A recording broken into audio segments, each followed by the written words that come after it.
सम्यक् दर्शन शुद्धम यो ज्ञानम विरतिमेव चाप्नोति दुःख निमित्तमपिदं तेन सुलभम भवति।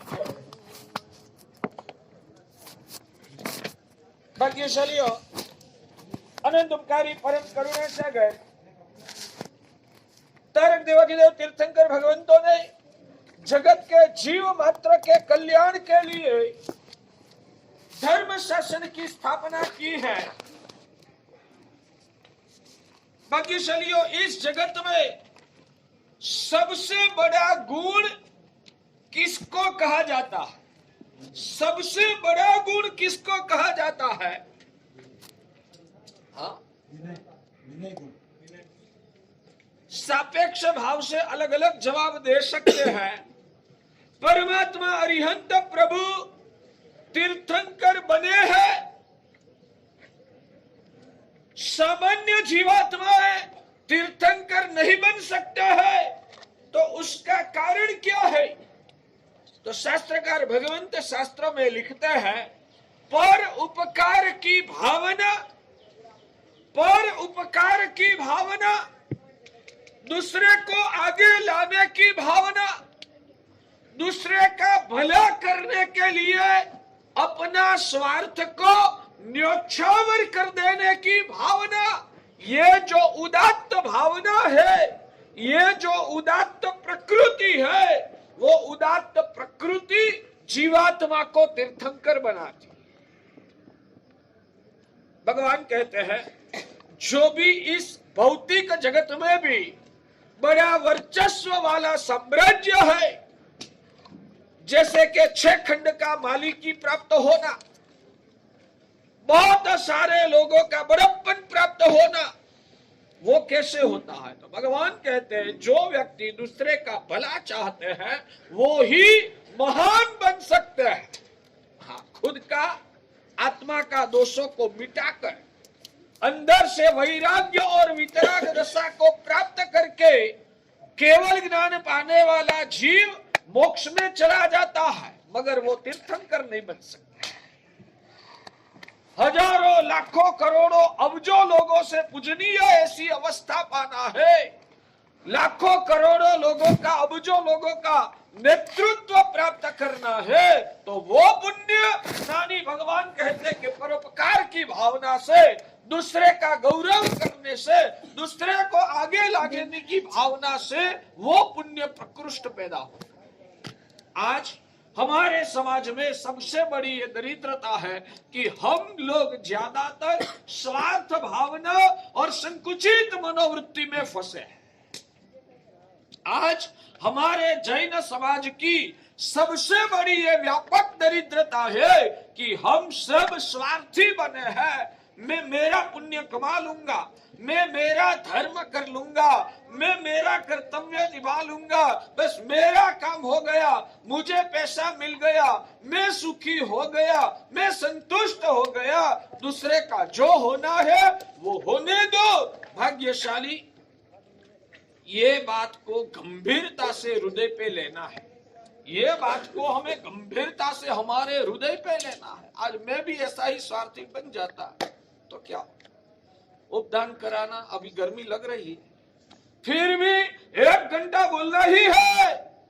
क्यों बोलना? मैं तो मेरी नवकार मंत्र की माला गिनूंगा, मैं मेरे शास्त्रों की पढ़ाई करूंगा, मैंने दीक्षा मेरे कल्याण के लिया है। ये लोग धर्म पावर, मैं इतना बोलने के बाद भी कितना सुधरेगा कोई गारंटी तो है ही नहीं। तो इन लोगों के लिए मुझे इतना परिश्रम करने की क्या जरूरत है? मैं मेरा स्वाध्याय करके मेरा कल्याण कर लूंगा, ऐसा मैं सोचूंगा तो आपको पसंद आएगा या नहीं? है क्यों नहीं?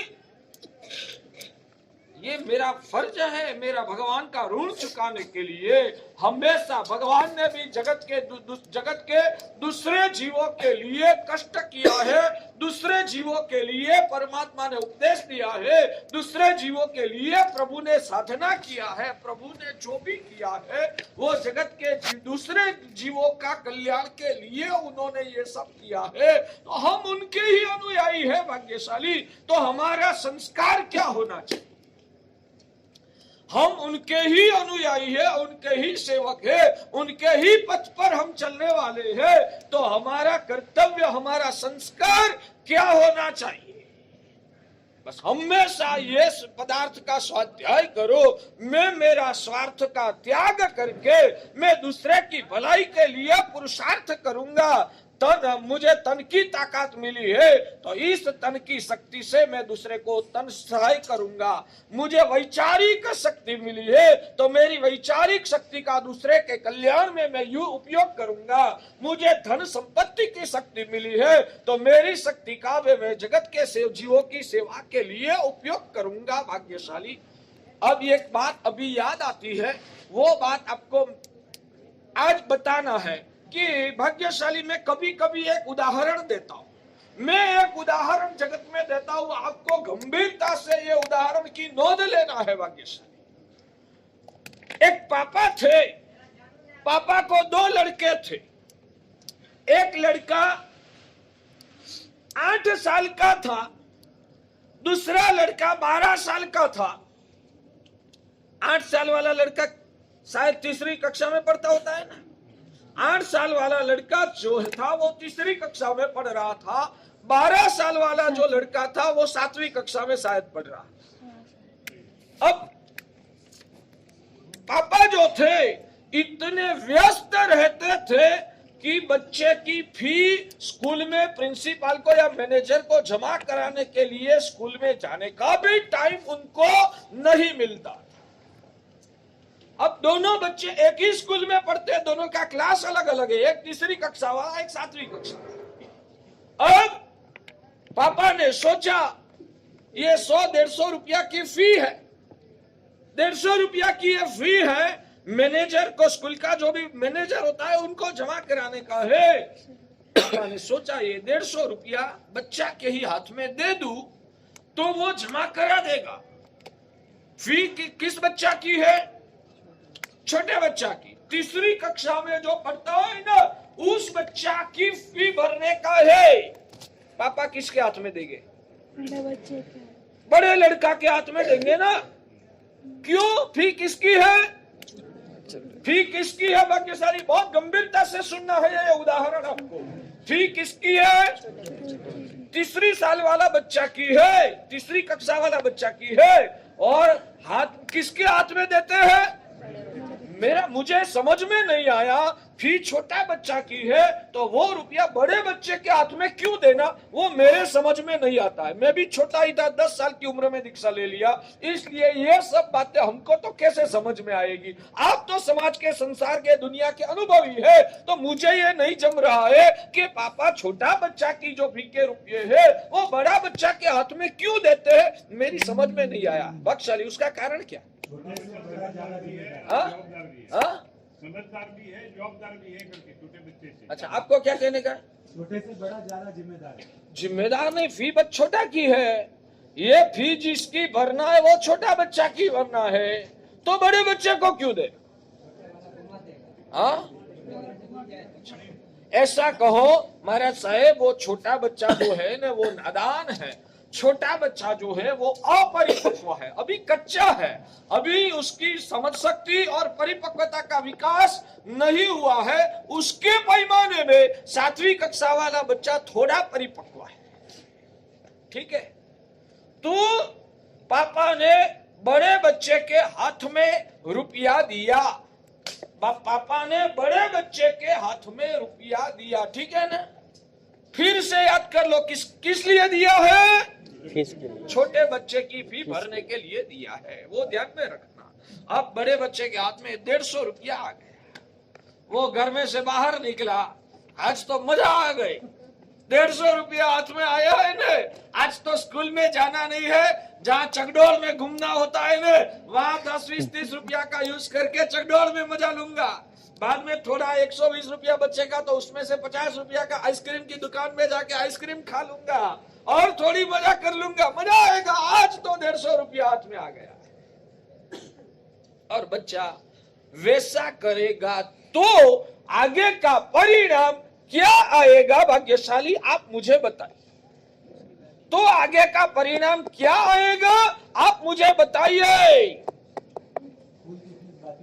हाँ स्कूल की फीस बाकी रह जाएगी। अच्छा ठीक है, स्कूल की फीस बाकी रह जाएगी तो दूसरे दिन पापा बड़े बच्चे को दूसरी बार 150 देगा कि कल तो तूने वापर लिया है, यूज कर लिया, तो आज फिर से देता हूँ, अब भर देना। ऐसे ही करोगे ना आप होगे तो आपके बच्चे के लिए क्या करोगे? पापा को पता ही नहीं चलेगा कि बच्चे ने यूज कर लिया है। अरे पता तो सब चलता है, पापा मूर्ख थोड़े है। स्कूल में से क्या ऑर्डर क्या है, नोटिस आ जाती है कि आपका बच्चा की फी भरने का बाकी अभी आई जमा नहीं हुई है, पता सब चलेगा। पापा पूछ लेगा बेटा क्या हुआ, 150 दिया था किधर गए? आप क्या करोगे मैं वो पूछ रहा हूँ। फीस आप खुद जाके भरेंगे। नहीं, मगर दूसरे दिन बच्चा को वापस नहीं देता हो, चल बेटा कल का 150 रुपया वापर लिया ना, कोई बात नहीं दूसरा 150 देता हूँ, ऐसे ही करोगे ना आप? खुद आके भरेंगे। अच्छा खुद आके भरेंगे या और कोई तरीका आजमाएंगे, मगर उस बच्चा को दूसरी बार आप दोगे? क्यों नहीं दोगे? वो बच्चा पराया थोड़ा है, वो बच्चा पराया नहीं है, खुद का ही लड़का है, मगर वो नादान है, परिपक्व नहीं है, उसको खुद की जिम्मेदारी का कर्तव्य का भान नहीं है, इसलिए उस बच्चा को एक बार तो आपने हिम्मत करके दे दिया था, बड़ा है ऐसा मान के, मगर जब अनुभव हुआ कि अभी उम्र से बड़ा हो गया है, समझदारी से बड़ा नहीं हुआ है, तो दूसरी बार उनको नहीं देना चाहिए। ठीक है ना? बराबर मैं जो बोल रहा हूँ ठीक है? अब सावधान हो जाना, थोड़ी भी नींद में हो तो जग जाए। कर्म सत्ता हमारी पापा है। पापा जैसे चाहते हैं ना, मेरा सब परिवार सुखी ही होना चाहिए। पापा खुद के बच्चों के लिए क्या चाहेगा? मेरे सब बच्चे, मेरा पूरा परिवार सुखी होना चाहिए। वैसे कर्म सत्ता वो भगवान की सेविका है, इसलिए कर्म सत्ता भी चाहती है कि ये पूरे जगत के सभी जीवात्माएं है ना, वो मेरे परिवार जैसा है, मेरे परिवार जैसे हैं, सब लोग सुखी होने चाहिए, ऐसा कर्म सत्ता चाहते हैं। मगर कर्म सत्ता ने इस जगत के जीवों को दो विभाग में बांट दिया। कर्म सत्ता ने इस जगत के सभी जीवात्माओं को दो विभाग में बांट दिए हैं।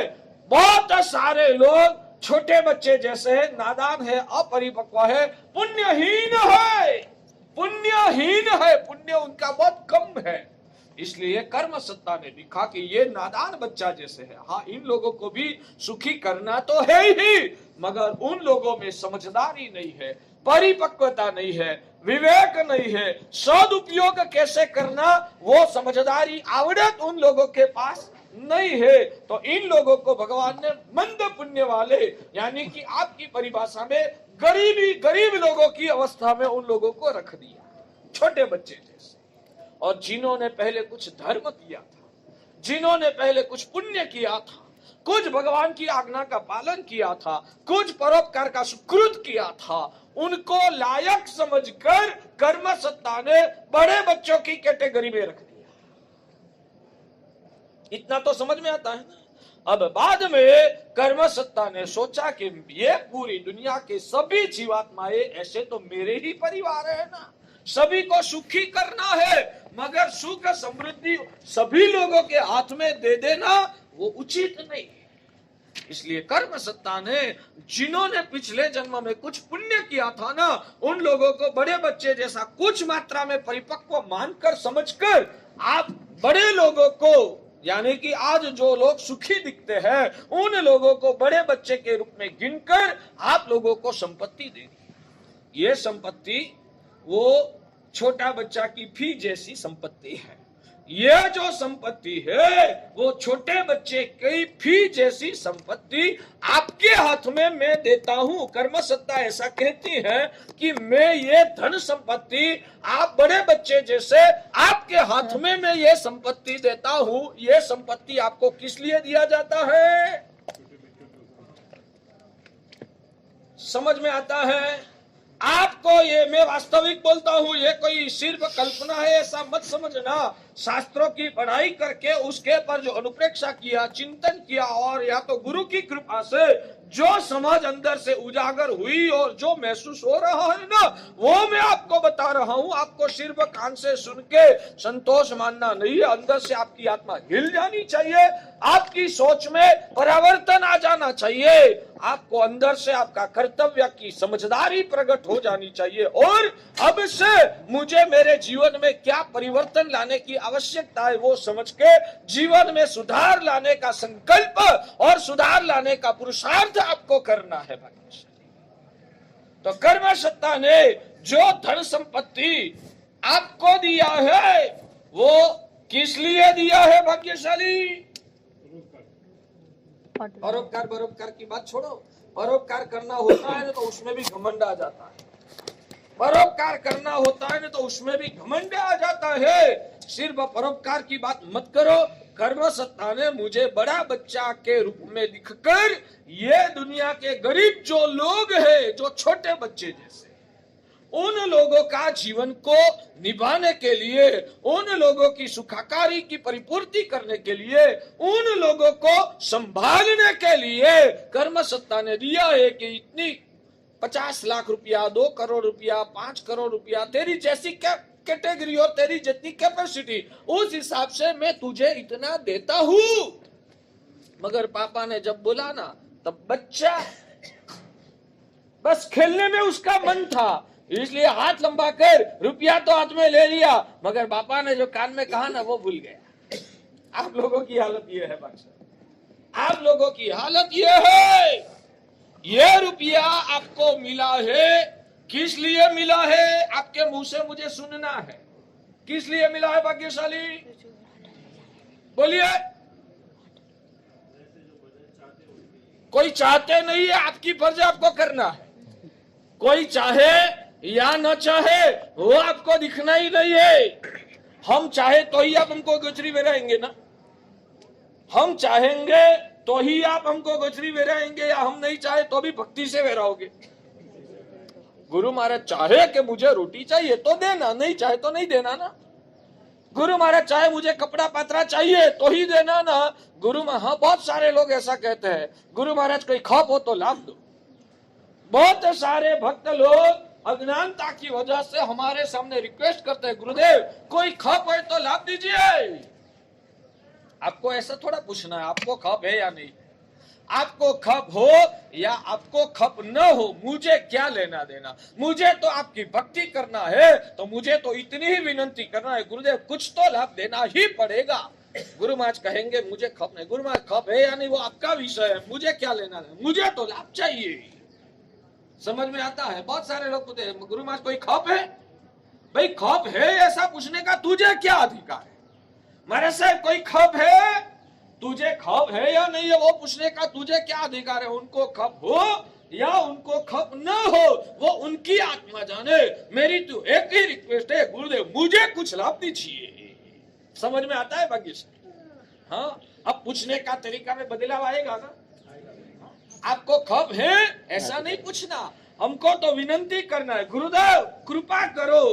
आपको अब तो निष्प्रह ही है, आपको तो कोई आवश्यकता नहीं है, मगर हमारे जैसे भक्तों का उद्धार कैसे होगा, हमारी लक्ष्मी का सदुपयोग कैसे होगा, हमारे जीवन में सुकृत का हमकी आत्मा को लाभ कैसे होगा, हमको तारने के लिए, हमको बचाने के लिए, हमारा उद्धार करने के लिए गुरुदेव कुछ कृपा करके हमको लाभ। और जब गुरु महाराज लाभ देते हैं तब आपके मन में क्या आएगा? मान लो कि 4 लोगों ने विनंती किया था, 4 लोगों ने, अरे दूसरी बात, गोचरी के बारे में आप में से आप भी गोचरी भरने के लिए विनंती करने के लिए आए, ये भरत भाई भी विनंती करने के लिए आए, ये सोहन जी भी विनंती करने के लिए आए। 4 लोग खड़े थे, एक पूर्व दिशा में था, एक पश्चिम में था, एक दक्षिण में था, सभी का घर अलग अलग दिशा में था। 4 जन खड़े हो गए, महाराज साहब लाभ दो। और मान लो कि गुरु महाराज ने आपके पर कलश डोला, चलो आपकी दिशा में आते। आप लोगों की हालत बताओ कितनी खराब हालत है, उसका भी आप घमंड करेंगे। गुरु महाराज ने मुझे लाभ दिया, क्या करोगे? ये घमंड करने की चीज है? हाँ? आप तो इसका भी घमंड करते हो ना। आप सब खड़े थे, मगर मेरा कितना प्रबल पुण्य है, मेरा कितना प्रबल पुण्य है। गुरु महाराज मेरे घर पे बता रहे। हाँ, अपना पुण्य ही मानोगे ना आप, उसको आप आपका पुण्य मानोगे या नहीं मानोगे? मेरा कितना प्रकृष्ट पुण्य, ऐसे तो निम्न क्वालिटी होगी ना तो उसका घमंड करोगे, है ना। गुरु महाराज हमारे वहां पधारे, उसका घमंड होता है। नहीं होता है तो उतने पैमाने में आप थोड़े पात्र बने हैं तो दूसरे नंबर में क्या सोचोगे, मैं कितना पुण्यशाली हूं, भले घमंड नहीं है मगर मैं कितना पुण्यशाली हूं, गुरु महाराज ने मुझे लाभ दिया, मेरे घर में पधारे, मेरा पुण्य है तो गुरुदेव पधारे। सही बात ना, वैसा तो विचार भाग्यशाली आएगा ना, मैं कितना पुण्यशाली के गुरुदेव मेरे घर पधारे, नहीं, वो भी गलत विचारधारा। हाँ, मैं वही सिखा रहा हूँ, वो भी गलत विचारधारा है, मैं कितना पुण्यशाली के गुरुदेव मेरे घर में पधारे, नहीं। गुरुदेव करुणा के सागर हैं, मेरा कल्याण करने के लिए आज गुरुदेव ने 4 पुण्यात्माएं विनंती कर रहे थे, बहुत भाग्यशाली पुण्यशाली पवित्र भावना वाले थे, मगर मेरा कल्याण की गुरु महाराज को जरूरत लगी कि इनका उद्धार करना, उनको लाभ देना, उनका उत्थान के लिए ज्यादा जरूरी है। जो भी हो, गुरु तो ज्ञानी है, उन्होंने कितनी कृपा किया मेरे पर, उन्होंने मेरे पर करुणा करके मुझे लाभ दिया, मैं उनकी कृपा का ऋणी हूँ। वो कृपावंत गुरु भगवंत है, उनका उपकार है कि मुझे लाभ देते। मैं पुण्यशाली हूँ इसलिए लाभ देते नहीं, मैं पुण्यशाली हूँ इसलिए लाभ देते, ऐसा नहीं, मगर गुरुदेव कृपा के सागर है, उन्होंने मेरे पर करुणा करके मुझे लाभ दिया, गुरु का मेरे पर उपकार है, वो भावना आनी चाहिए। मैं पुण्यशाली हूँ, वो भावना हमारे दिमाग में से निकल जानी चाहिए। समझ में आता है भाग्यशाली? भगवान कहते हैं कि हमारी सोच में थोड़ा थोड़ा हम परिवर्तन ला देंगे ना तो भी हमारा आत्मा का कल्याण हो सकता है। जमता है तो हर जगह पर हमारी समझदारी को बदलने की और हमारी सोच को बदलने की हमें बहुत आवश्यकता है। आज हमारे जैन समाज में से ये भावधारा, ये समझदारी सूख गई है। ये कर्मसत्ता ने छोटे बच्चे जैसे जो गरीब लोग हैं उन गरीब लोगों की सेवा करने के लिए, छोटा बच्चा की ही फी है मगर छोटा बच्चा के खुद के ही हाथ में जो दिया जाएगा तो वो ये 150 रुपया को नहीं संभाल पाएगा, इसलिए उनके लिए पापा ने ये 150 रुपया बड़े बच्चा को दिया है। तो वैसे कर्म सत्ता ने इस जगत के जितने भी गरीब लोग हैं ना, उन्होंने पहले पुण्य साधना नहीं किया है, इसलिए उनका व्यक्तित्व वो छोटे बच्चे जैसा नादान कक्षा का है। उनकी इतनी 150 रुपया यानी कि ये सुख समृद्धि पचाने की उन लोगों की ताकत नहीं है, उसका सदुपयोग कर सके उतनी उनकी क्षमता कक्षा नहीं है। इसलिए कर्म सत्ता ने मुझे जो दिया है वो जगत के जीवों की सेवा करने के लिए मेरे पर बड़ा बच्चा के रूप में विश्वास रखकर उनकी भलाई के लिए भगवान ने संपत्ति मुझे दिया है। आप लोगों की संपत्ति किसके लिए है? भाग्यशाली आप लोगों की संपत्ति किसके लिए है? भाग्यशाली क्या बोला? बाथरूम और बेडरूम बनाने के लिए। इसलिए ही आप लोगों को भटकना है और इसका परिणाम क्या आगे आएगा ना वो अभी चाहे तो अभी ही बता देता। ये 150 रुपया पहली बार मिला था, आइसक्रीम खा के आया, चकडोल में मजा करके आया, खुद के ही पापा दूसरी बार खुद का लड़का को 150 रुपया नहीं देते हैं। समझ में आया? बेडरूम और बाथरूम में यूज किया ना तो ध्यान रखना, कर्म सत्ता रूप पापा जो है ना वो इस भाव में तो दे दिया, अब तो 150 रुपया गया, मगर दूसरी बार दूसरे भाव में कर्म सत्ता कहती है तू नालायक पुरवार हुआ है, लायक नहीं पुरवार हुआ, इसलिए दूसरे जन्म में तुझे भी ये गरीब बच्चों की कैटेगरी में छोड़ना पड़ेगा। ये तेरी हालत कल होगी। समझ में आता है? तो आज का प्रवचन का ये जो प्रारंभ किया, प्रस्तावना में ही भगवान की करुणा का विषय को एनलार्ज कर रहा हूं, तो उसके माध्यम से हमें हमारा कर्तव्य समझना है और हमको किस लिए शक्ति मिली है। कोई भी शक्ति, मुझे प्रवचन करने की शक्ति भगवान ने दिया है, भगवान ने मुझे प्रवचन करने की शक्ति दिया है। कोई भी शक्ति परमात्मा ने, ज्ञानी भगवंतों ने, कर्म सत्ता ने हमको दिया है ना तो जगत के जीवों की सेवा करने के लिए दिया है। कोई भी प्रकार की शक्ति, आपको आपकी संपत्ति की शक्ति, मुझे प्रवचन की शक्ति दिया, मैं जो शक्ति होने पर भी ये प्रवचन करने में मैं प्रमाद करूंगा ना, यह प्रवचन की शक्ति जो भगवान ने दिया है आपकी सेवा करने के लिए, मैं आपकी सेवा करता हूं। ये मैं आप गोचरी पानी वेरा के गुरु की सेवा करते हैं ना, गोचरी पानी वेरा के गुरु की सेवा तो करते हैं ना, भक्ति करते हैं, तो मैं भी आपकी सेवा करता हूं। आप मुझे गोचरी पानी देते हैं, मैं आपको ज्ञान का दान करता हूं, मैं आपकी ही सेवा करता हूं। आप मेरी द्रव्य सेवा करते हैं, मैं आपकी आत्मा की भाव सेवा करता हूं। भाग्यशाली है ये, आपके आत्मा का कल्याण करने की भाव सेवा है। और मैंने भी शक्ति होने पर भी जो प्रवचन देने में प्रमाद किया, भगवान कहते हैं कि तेरी ये शक्ति जो मिली है ना वो कुंठित हो जाएगी। शायद इस भाव में ठीक है, मिल गई है ना, यहां तूने प्रमाद किया है तो दूसरे भाव में तुझे प्रवचन करने की शक्ति नहीं मिलेगी। समझ में आता है? तो भगवान कहते हैं कि जिनको भी जो भी प्रकार की शक्ति मिली है उस शक्ति का उसको सदुपयोग करना, यानी कि जगत के जीवों की भलाई के लिए शक्ति का उपयोग करना, वो भगवान की आज्ञा है। और उससे भी एक स्टेप आगे बढ़कर जगत के जीवों की सेवा करने के लिए ही भगवान ने तुझे शक्ति दिया है, वो तुझे कभी भी भूलना नहीं चाहिए। बोलो।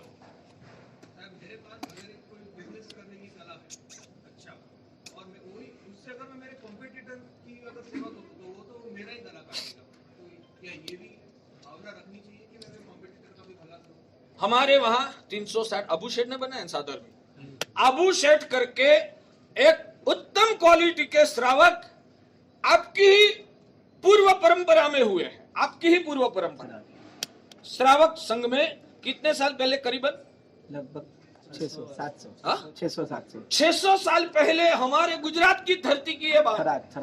थराद गुजरात में जो थराद वाले को यहाँ होंगे, थराद की धरती में हुए अबू शेठ। वो अबू शेठ करोड़ोंपति थे शायद।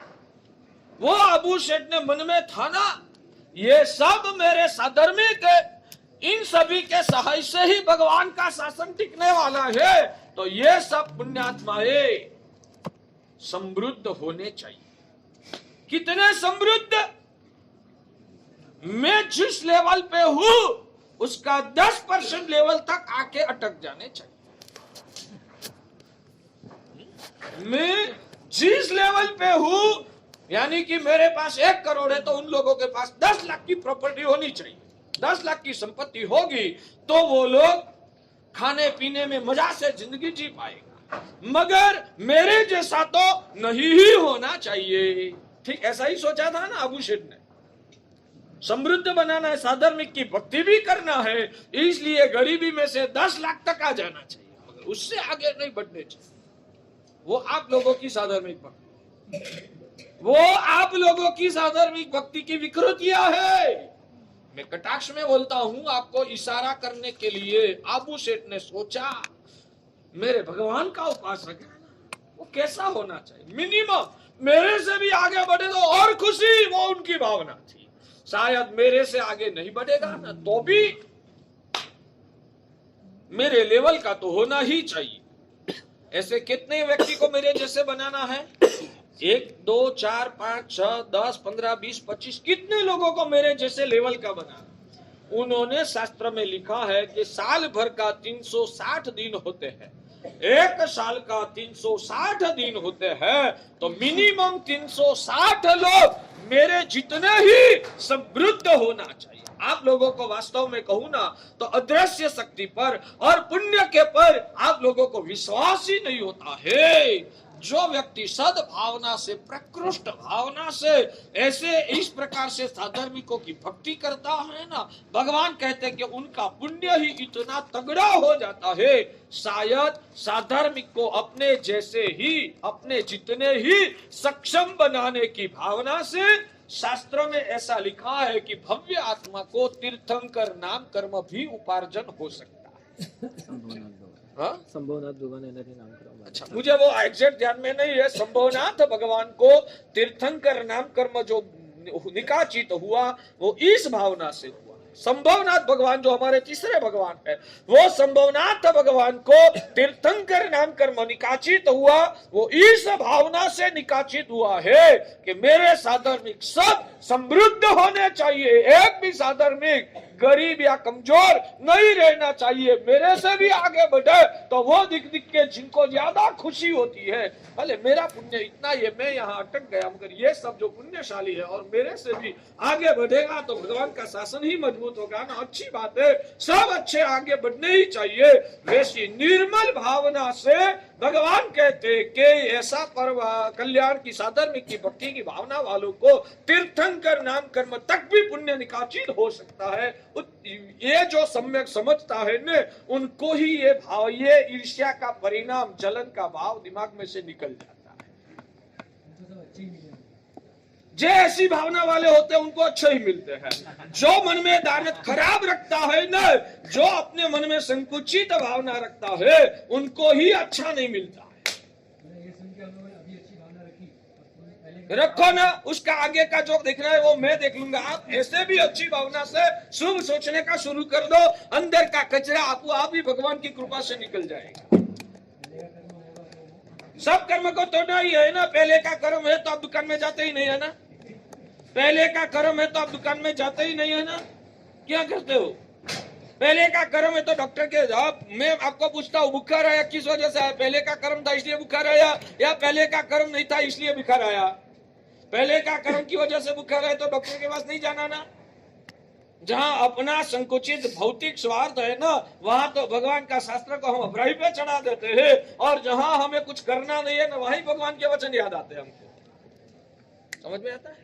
भाग्यशाली यहाँ जितने भी जैन भाइयों और जितने भी जैन बहनें यहाँ बैठे हैं ना, उनको मेरी रिक्वेस्ट है कि आप इतना स्वाध्याय करो। भगवान ने हमको जो दिया है वो हमारी मजा के लिए नहीं दिया है।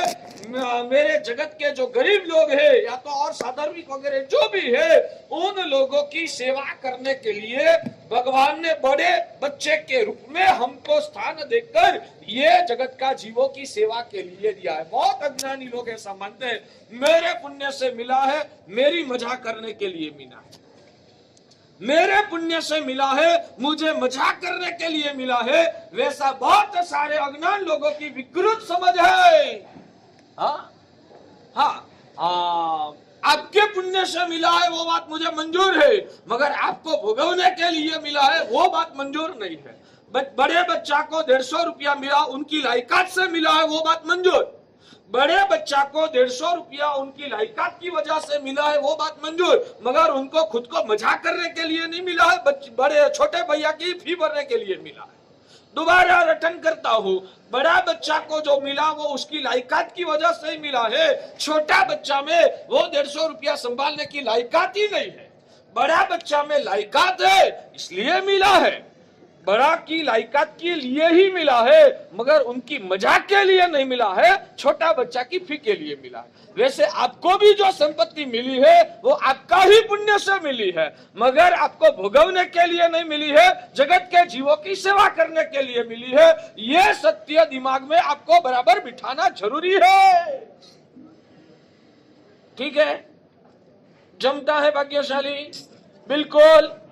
तो आज के दिन में आपको आंखें बंद करके, प्रवचन के बाद भी आंखें बंद करके ध्यान करना पड़ेगा और अपने अंतर आत्मा को आदेश देना पड़ेगा कि हे जीव, आज तक ये मिली हुई लक्ष्मी के बारे में तू गलत सोच में था। आज तेरा अज्ञान का कचरा को निकालना है और आज से तुझे समझना है कि ये जो मिला है जगत के जीवों के लिए मिला है, तेरे खुद के लिए नहीं मिला है। वैसा आपको आंख बंद करके आपकी खुद की आत्मा को आदेश देना पड़ेगा। कितना देना चाहिए? अपने पास से कितना देना चाहिए? तो शास्त्रकार भगवंतों ने शास्त्रों में श्राद्ध विधि प्रकरण में शायद, आप ध्यान रखिए मुझे बताना, उसमें जितना भी मिला है ना, सामान्य रूप से हमारे वहां शास्त्र में 2 विकल्प आते हैं। एक जगह એટલે उसमें से 25% आपको व्यापार के लिए यूज करना है, 25% का निधि करना है, यानी कि डिपॉजिट, फिक्स डिपॉजिट। आपकी भाषा में फिक्स डिपॉजिट, हकीकत में तो पहले बैंक जैसी व्यवस्था नहीं थी। घर के भूगर्भ में तिजोरी वगैरह में दागीना के रूप में बैलेंस करना, हाँ? रिजर्व करना है। रिजर्व करना। आपके लिए 25% व्यापार में लगाना, पूरा 100% व्यापार में नहीं लगाना। ऐसा जो करते हैं ना आप लोग, तो उससे भी कितनी बड़ी गलती करते हैं। 100% तो लगा देते हैं, कर्ज करके नया लाके भी आप व्यापार में डालते हैं। वो गलत तरीका है। हमारी चाणक्य नीति कहो, हमारी भगवान ऋषभदेव ने बताई हुई व्यापार नीति कहो, उससे ये विपरीत गलत तरीका है। लोन लेके भी ला के, हाँ, वो अनिवार्य संजोग में अपवाद रूप गिना जाएगा। कोई व्यक्ति विशेष के लिए खुद का घर खर्च भी नहीं निकलता है तो उनके लिए करना पड़ेगा, तो वो अलग बात है। सामान्य रूप से लोन लेके व्यापार करने की संस्कृति हमारी आर्य पद्धति नहीं है, वो अनार्य पद्धति है। आप लोगों को खड्डे में डालने की, आपको हमेशा टेंशन में रखने की, आपकी मानसिक स्थिति को बिगाड़ने के लिए यह गलत तरीका है। आपको हमेशा चिंता के भार में डालकर अटैक भी आ जाए, आप अंदर से खोखले हो जाओ और कितनी कठिन परिस्थिति में आप फंस जाओ, उसका ये निमित्त है। इसलिए यहाँ बैठे हुए सभी भाग्यशालियों को कहता हूँ, ये हमारी आर्य संस्कृति की परंपरा में लोन लाके धंधा बढ़ाना, वो तरीका हमारी संस्कृति को मान्य तरीका नहीं है। सामान्य रूप से आपकी ओरिजिनल जो संपत्ति है, ये सामान्य नियम है कि 25% व्यापार में डालना, ज्यादा नहीं डालना। मुझे जब तक ध्यान है तब 25% डालना, 25% रिजर्व रखना, क्योंकि शायद वो रुपया धंधा में डूब गए ना, तो जो निधि रखा है, जो रिजर्व रखा है, उसमें से भी आप फिर से डाल के व्यापार कर पाओगे। मगर पहले बार में ही सब डाल दिया और सब चला गया तो पीछे आपकी हालत क्या होगी। इसलिए ज्ञानियों ने व्यापार भी बताया, धर्म ग्रंथों के अंदर ये सब सिस्टम बताई। 25% व्यापार में डालना, 25% रिजर्व करना, 25% धर्म के कार्यों में वापरना। क्योंकि अभी तो फिलहाल पूर्व के पुण्य से मिला है, ये पूर्व का पुण्य खत्म हो जाएगा, बाद में आपका क्या होगा, बाद में भी आपकी हालत न बिगड़े। इसलिए अभी से आपको 25% व्यापार में, 25% आपको रिजर्व रखना और 25% धर्म के कार्यों में आपको वापरना, जिस वजह से आपका आगे आगे नया पुण्य भी बढ़ता रहेगा। और वो पुण्य बढ़ेगा तो पुराना पुण्य जब खत्म हो जाएगा ना, तो ये नया किया हुआ पुण्य भी आपको आगे सपोर्ट करेगा। इसलिए हर श्रावक को हमेशा 25% धर्म के कार्य में वापरना और 25% अपना घर खर्च वगैरह निकालने में, जीवन का निर्वाह करने के लिए आपको 25% वापरना। ऐसा पैसे की व्यवस्था जीवन में कैसे करना, वो भी हमारे धर्म ग्रंथों के अंदर हमारे आचार्य भगवंतों ने ये सब विधान लिखा है।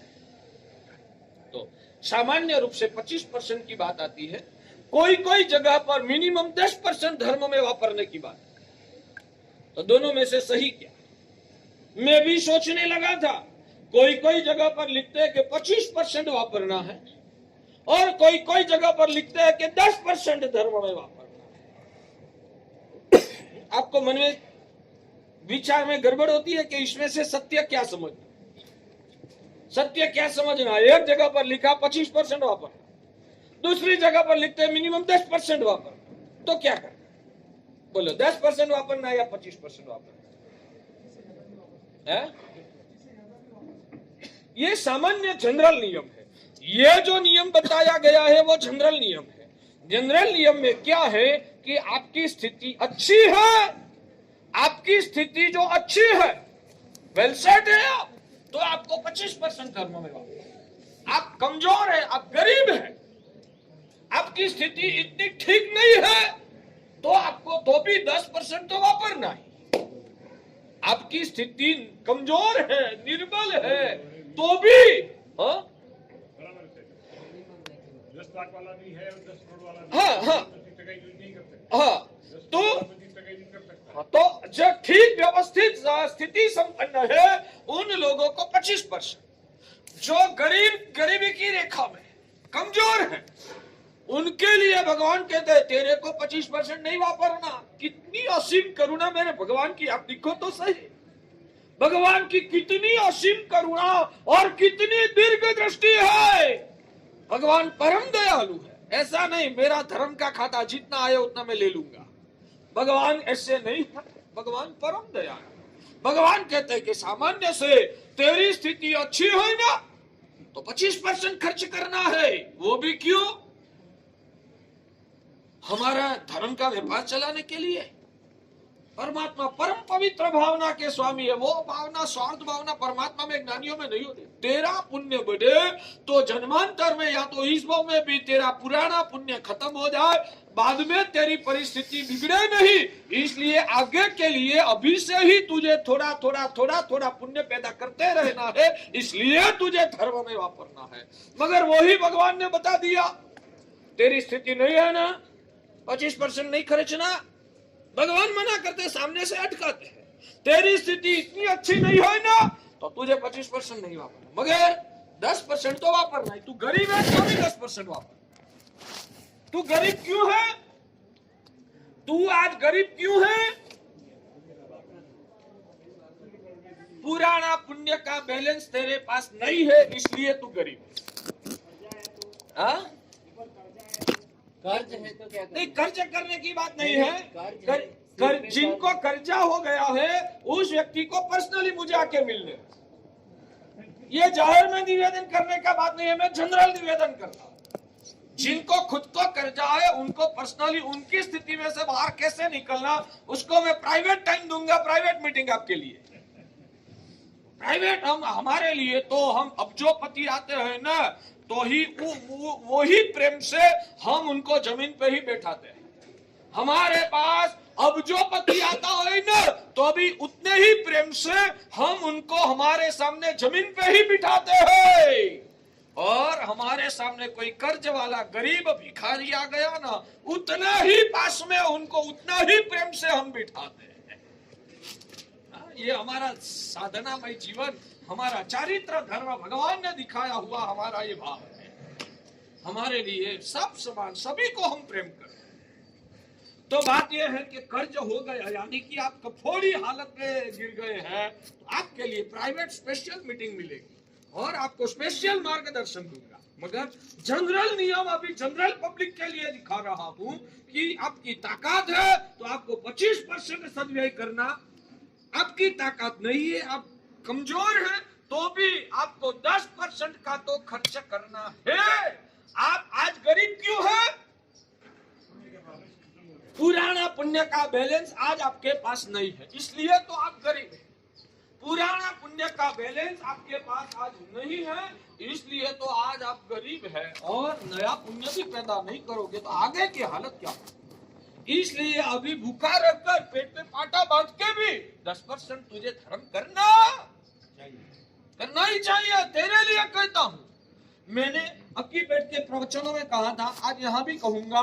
हमारे गुरुदेव भद्रंकर सूरी दादा को हमने पूछा था, महाराज साहब हम ज्यादातर उस वक्त हम अहमदाबाद में रहते थे और यहाँ तो अभी भी बहुत अच्छी स्थिति है। अहमदाबाद की स्थिति की बात करूं ना तो सिटी विस्तार में रहे हुए जो हमारा जैन परिवार है ना, उन लोगों की बहुत हालत इतनी कमजोर है कि बाहर सिटी छोड़ के सोसाइटी विस्तार में, परा विस्तार में जाने की क्षमता ही नहीं है। और वहां तक कितने परिवार तो ऐसे हैं कि खुद के परिवार के 5 साल का 7 साल का बच्चा को भी दूध पिलाने की ताकत नहीं है।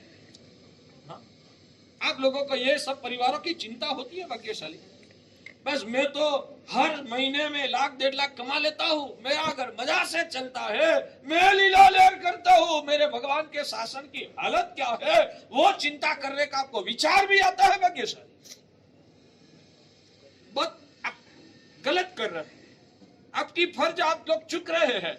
एक बार शक्ति मिली है ना तो भगवान का शासन का ऋण चुकाना है। भगवान का शासन को मजबूत करने के लिए अपना तन, अपना मन, अपना धन, अपना जो भी पुण्य शक्ति है उसका उपयोग भगवान का शासन को मजबूत करने के लिए करना, वो हमारा कर्तव्य है भाग्यशाली। बोलिए बोलिए। मेरा ऋण चुकाना इसलिए मंदिर में पूजा में ही चढ़ावे में पैसा खर्च करके तो दिखाने का नहीं है। नरेंद्र मोदी जी या तो कोई बड़ा राजकारणी नेता आपके वहां आएगा,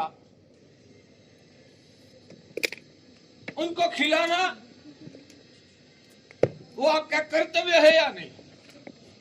उनको खिलाना वो आपका औचित्य, आपका सौजन्य, आपका व्यवहार है या नहीं है?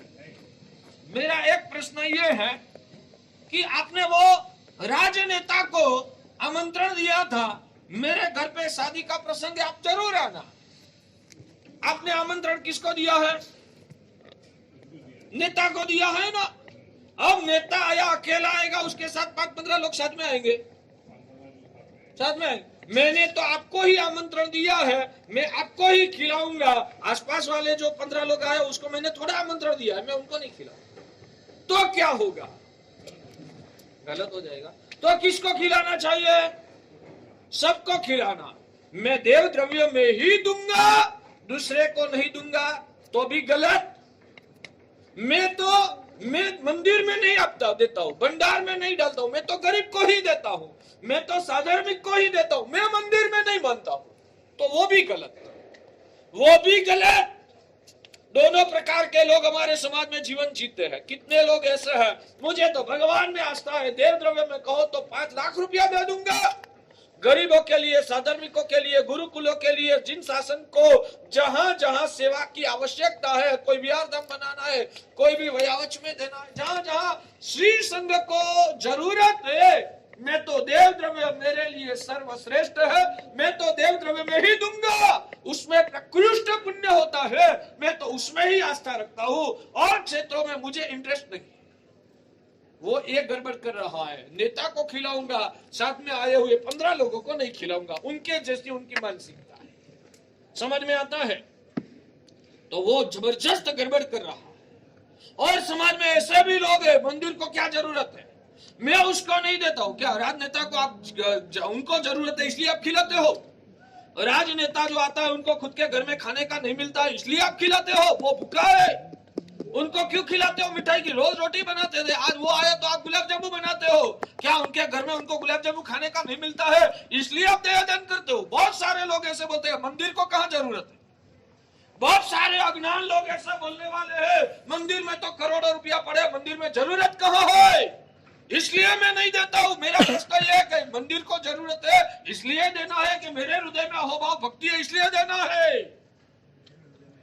राजनेता को ज्यादा जरूरत है या दुनिया के गरीब भिखारी लोगों को ज्यादा जरूरत है? राजनेता को बोल देना आपके तो घर में बहुत खाने का पड़ा हुआ है, आपको खिलाने से क्या फायदा होगा, आपको भूखा मेरे घर में से चले जाना, मैं जो बचेगा ना वो गरीब को दे दूंगा। करते हो ऐसा? ऐसा करते हो? बहुत सारे अज्ञान लोग की दलील है कि मंदिर में क्या जरूरत है। ऐसा बोलने वाले को मेरा यह प्रश्न है कि राजनेता आएगा तो उनको बोलने की ताकत है आपकी? आपको नहीं खिलाऊंगा, आपके घर में तो बहुत सारा खाने का पड़ा हुआ है, आपको नहीं देंगे तो आपको क्या फर्क पड़ने वाला है, आप थोड़ा भूखे रहने वाले हैं। जिनको जरूरत है उनको दूंगा, आपको एक को खिलाऊंगा ना तो एक गरीब को भोजन कम जाएगा, उसके बदले में आपको देना नहीं है, एक गरीब को तो मैं ज्यादा खिला पाऊंगा ना। करते हो ऐसा? वहां आप ध्यान रखो, वो राजनेता को क्यों खिलाते हो? उनको जरूरत है इसलिए खिलाना है, या मेरा कार्य करने के लिए, या तो उनके प्रति सद्भाव और सौजन्य से मुझे खिलाना है? तो वैसे ही मैं तो गरीब में ही आस्था रखता हूँ, मैं तो स्कूलों में ही देता हूँ, मैं तो गुरुकुलों में ही देता हूँ, मैं तो हॉस्पिटलों में ही देता हूँ, मंदिर में तो जरूरत ही नहीं है इसलिए मैं मंदिर में नहीं देता हूँ। वैसा बोलने वाला मूर्ख है।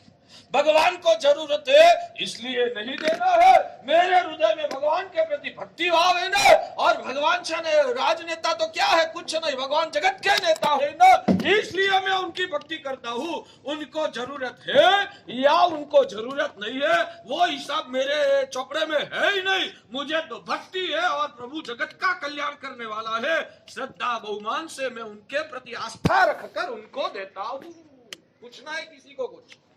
किसी को कुछ पूछना है? तो जो बोलता है मंदिर में नहीं देता हूं, मैं तो गरीब में ही देता हूं, वो भी गलत।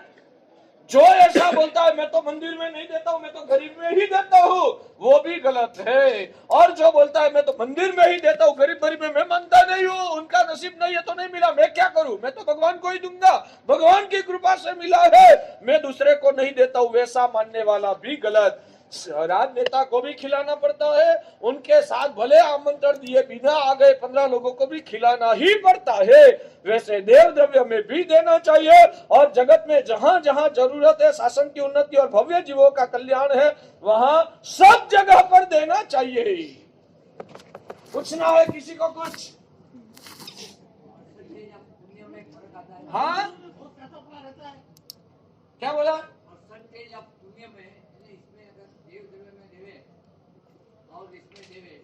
सब जगह पर विवेक रखना है, कोई परसेंटेज की। मैं आपको बताऊं, कुछ मेरा प्रश्न यह है कि खाना खाने के दौरान शक्ति मिठाई से आएगी या फरसाण से आएगी? खाना खाने से शक्ति किससे आएगी? मिठाई से आएगी या फरसाण से आएगी? मुझे वो प्रश्न का पहले एक बार जवाब दीजिए। ताकत किससे आएगी? मिठाई से आएगी। आप कोई भी भोजन समारोह में जाओ, बस मिठाई ही खाना, फरसाण को अड़ना ही नहीं। करते हो या उधर परसेंटेज बनाते हो ना, इतने परसेंटेज मिठाई लूंगा तो उसके सामने इतने परसेंटेज में फरसाण खाऊंगा, ऐसा आप कोई कैलकुलेशन करते हो? तो वहां कैलकुलेशन करते हो, वहां कैलकुलेशन नहीं करते हो तो यहाँ देव द्रव्य में कितने परसेंटेज और गरीब में कितने परसेंट। जिस वक्त जहां गीतार्थ गुरु भगवंत के मार्गदर्शन अनुसार आज गड़बड़ वो हो गई है, आप भी साल भर में शायद 25,000, 50,000, लाख रुपया, या छोटा व्यक्ति होगा तो 2-5 हजार रुपया अपनी ताकत के अनुसार सब लोग धर्म के कार्यों में, सुकृत में, सेवा में, दान में देते ही है। मैं आपके जैन समाज की तारीफ करता हूं बगी से, आप दान करते ही है। कोई 2,000 करते तो कोई 2 लाख रुपया का खर्च करते तो कोई 2 करोड़ का खर्च करते। सब जैन है, वो दान देने के बिना रह नहीं पाएगा। ये हमारा संस्कार, ये हमारा संस्कार है। जो जैन है वो दान देने के बिना नहीं जी पाएगा, वो सहन ही नहीं कर पाएगा। दान देगा तो ही उनको खुशी मिलेगी। मगर आप दान कैसे देते हो? आपकी मर्जी के अनुसार देते हो या गुरु के मार्गदर्शन अनुसार देते हो? मेरे हिसाब से मैं दावा करके कहता हूं, आपकी मर्जी से आप 2 करोड़ रुपया का दान दो ना, उसमें आपकी आत्मा को उतना फायदा नहीं है जितना सिर्फ 2 लाख रुपया मगर गुरु के मार्गदर्शन अनुसार देते हो ना, तो वो आपको तारक बनता है। कहाँ विवेक दृष्टि से ज्यादा लाभ है, कहाँ ज्यादा लाभ किस वक्त हो सकता है। एक जगह पर मैं कर्नाटक में आया, मैं कहूंगा कि यहाँ मंदिर में दान देने में ज्यादा लाभ है। गुजरात में जाऊंगा, मैं कहूंगा कि आपको स्कूल में देने में ज्यादा लाभ। जगह जगह के परिवर्तन को, शासन कैसे मजबूत होता है, धर्म गुरु का विजन खुल गया होता है और विश्व की जीव सृष्टि को कैसे लाभ होगा, शासन को कैसे लाभ होगा, वो दिख के समय समय पे। आज मैंने कहा कि आपको धर्मशाला में दान देने का ज्यादा लाभ, कल मैं कहूंगा कि गरीबों के देने में ज्यादा लाभ है। तो कल बोला था वो सच्चा या आज बोला वो सच्चा? दोनों सच्चा। जब समय में परिवर्तन आता है उसके आधार पर गुरु अपने ज्ञान से जहां जो लाभ दिख रहा है वहां दान देने का आपको उपदेश देते हैं। यानी कि आप सभी को वो सीखने की जरूरत है, हमारा धर्म वो गुरु के अनुसरण में ही है। हमको 5 रुपया भी खर्च करना है तो कहाँ खर्च करना? मुझे जहां ठीक लगे वहां नहीं, गुरु जो मार्गदर्शन दे वहां खर्च करना, वो हमारा सुकृत में ज्यादा फायदा कारक बनता है। 7 क्षेत्रों में दो या 17 क्षेत्रों में दो, जहां देना है वहां गुरु की आज्ञा के अनुसार देना।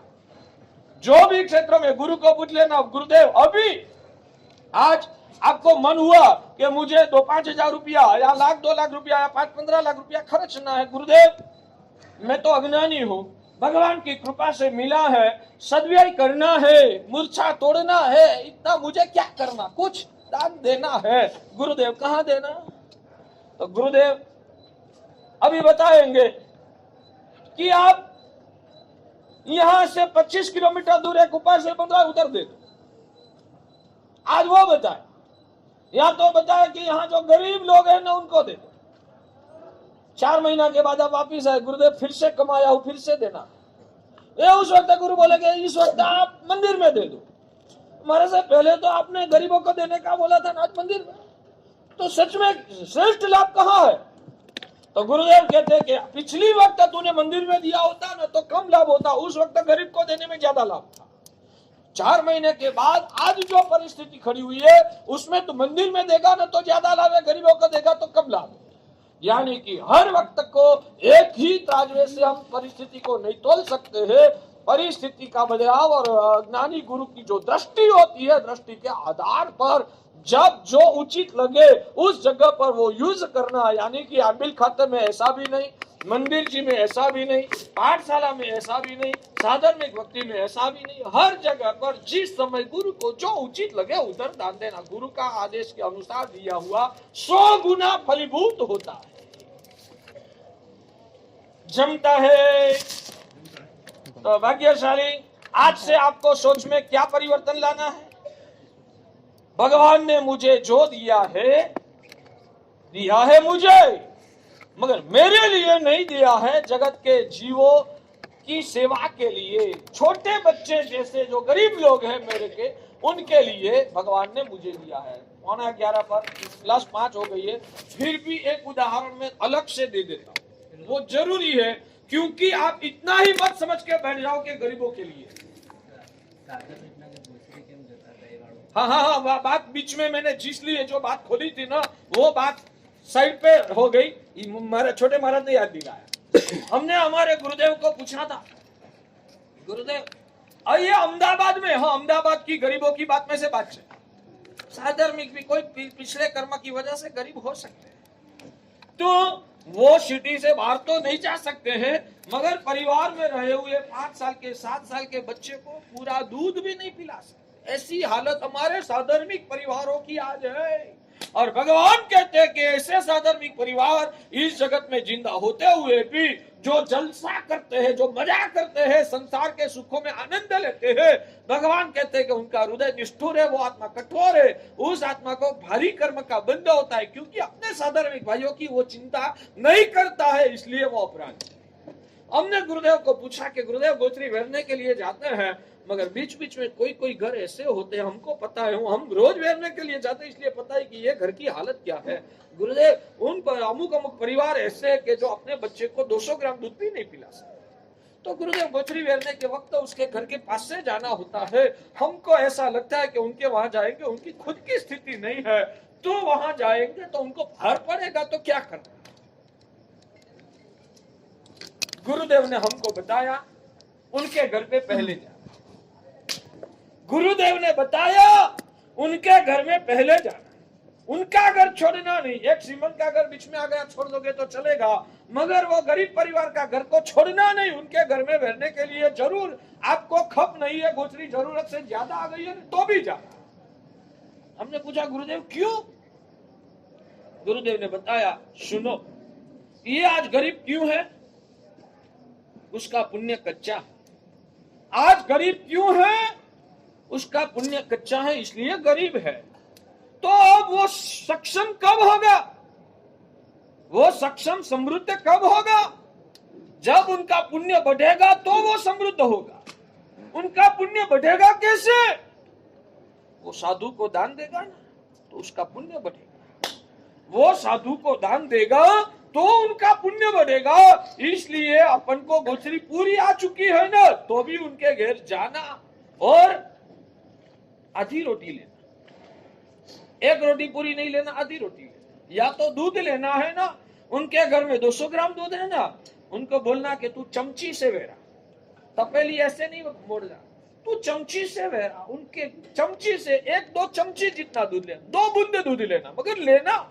वो दान देगा तो उसका पुण्य बढ़ेगा, पुण्य बढ़ेगा तो उनका भविष्य उजला होगा। तो साधु वेरते हैं ना, उसमें भी करुणा होती है, आपका भविष्य का उद्धार करने की भावना होती है। भाग्यशाली, आपका पुण्य बढ़े, आपकी आत्मा निर्मल बने, आपकी भावधारा निर्मल बने, आपकी मूर्छा टूटे और आपकी आत्मा का कल्याण हो, उस भावना से साधु आपके वहां वेरने के लिए आते हैं। तो आपका पुण्य मानना या गुरु की करुणा मानना भाग्यशाली? गुरु की करुणा। आज तक हमारी अज्ञानता, ये मेरा पुण्य है, मेरे वहां हर रोज गुरुदेव का पगला होता है। मेरा पुण्य की बात छोड़ दो, गुरु की करुणा कृपा है, मेरे वहां गुरु पधार के मुझे लाभ देते, मेरी आत्मा को तारने की कोशिश करते, वो गुरु का उपकार है। जमता है? ये तो समय हो चुका है। तो प्रवचन को यहाँ अटकाता हूँ। इस आज की जो बात चली है ना, उसके मूल में हमें हमारी स्वार्थ भावना को तोड़ना है। हमें उदार दिल बनना। उदार दिल बनना उसका मतलब यह नहीं कि पैसे का खर्च कर देना, वो ही उदारता है। उदार दिल का मतलब यह है कि जीव मात्र का सम्मान करना, दूसरे का गौरव करना, दूसरे की भलाई के लिए अपना स्वार्थ को भूलना, वो सच्ची उदारता है। सिर्फ लाख रुपया का दान दे दिया वो उदारता नहीं है, लाख रुपये का दान दिया वो उदारता नहीं है, मगर दूसरे का सम्मान करना, उनको आगे करना, उनकी भलाई के लिए खुद का स्वार्थ को छोड़ना, खुद का अहम को पिघाड़ना, वो सच्ची उदारता है। तो ये उदारता का परिणाम जिसमें आता है ना, जो दूसरे के लिए खुद का स्वार्थ को छोड़ सकता है। प्रतिक्रमण करने वाला भगवान नहीं होता, प्रतिक्रमण करने वाला भगवान नहीं होता, स्वद्रव्य से जिनाले बनाने वाला भगवान नहीं होता, छरी पालित संग निकालने वाला भगवान नहीं होता।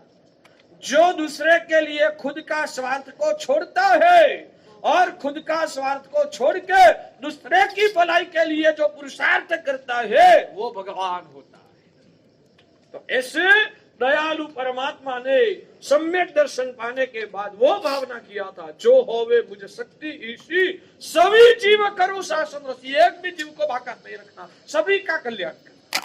उस भावना से भगवान ने तीर्थंकर नाम कर्म निकासी किया, और जब सम्यक दर्शन के प्रभाव से जीव मात्र में जीवत्व का दर्शन किया और जड़ पदार्थ को किस नजर से भगवान ने दिखा, वो बात चल रही थी। वो बात को आगे बढ़ाना है समय की अनुकूलता के अनुसार। आगे आगे के प्रवचन में ये सब बातें आपको मैं सिखाता रहूंगा, मगर ये सब समझ के उसका सार वो ही है। वो भी बात चल रही थी भगवान सुमतिनाथ परमात्मा के स्तवन में। आनंद गंज जी महाराज ने 3 प्रकार के जीव दिखाए हैं, बहिरात्मा, अंतरात्मा और परमात्मा। उसमें बहिरात्मा किसको कहते हैं, अंतरात्मा किसको कहते हैं, परमात्मा किसको कहते हैं, वो सब हमें समझना है और हमारी आत्मा की शुद्धि करना है। मिला हुआ मानव जन्म में एक दिन यहाँ से मर के ये फानी दुनिया छोड़ के जाना है, तो हमारी आत्मा का हमें उत्थान करना है। राग द्वेष मोह का जहर को पिघाल के संसार की वासनाओं को, कर्म बंधनों को तोड़ के हमें आत्म शुद्धि के राजपथ पर हमें चलना है। आत्म कल्याण के लिए मिला हुआ जीवन को हमें सफल बनाना है। तो उस लक्ष्य के साथ हम हमारी आराधना में आगे बढ़ते बढ़ते परम पद की ओर हम जाने में सफल बने। वही अंतर से मंगल करना, वही अंतर से आसक्ति।